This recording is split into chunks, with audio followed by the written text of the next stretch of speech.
This is one of the hardest exercises with the NT Loop, so if you want an ab challenge, plus a little arm and shoulder, give this one a shot. NT Loop Arm Walkout.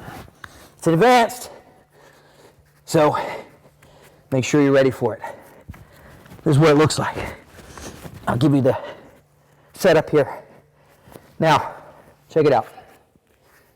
First, let's talk about the execution of the exercise without the addition of the resistance from the NT Loop. Knees hip width apart. You want to start in like a kneeling push-up position. Your hips are forward. Hips stay in line with your shoulders and knees. Your hips never go back like that. So your hips always stay there. From there, make sure your head doesn't sag. Make sure your hips don't sag. Keep all that strong and stable.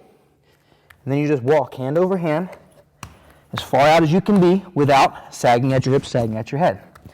The further you walk out your hands, the harder you make it.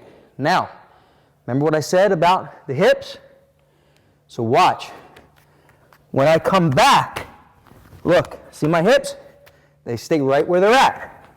So this is what I want to see here. This is what I don't want to see. See the hips swing up, going back? That's a no-no. Now, that's hard in and of itself. If you want to take that up a notch, you add the NT Loop to it. So what I'm doing is I'm putting both my hands inside the NT Loop. You want it anchored about your shoulder height from where I'm at right now, not shoulder height from when I'm standing.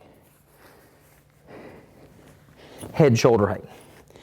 So it's under my wrist. I have my wrist underneath my shoulders. I'm going to back up to get on the knee pad.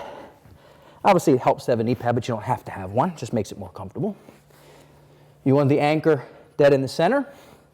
So now what's happening is the NT Loop gives me less tension here, which is where I have the most tension because I have the least leverage. But it gets more tension, the NT Loop, as my hands come underneath me, which is where if I didn't have the band, this would be the easiest part. So it gives you more productive range of motion because where it gets easier, if I didn't have the band, now it makes me work my abs and arms even more throughout a more effective and productive range of motion.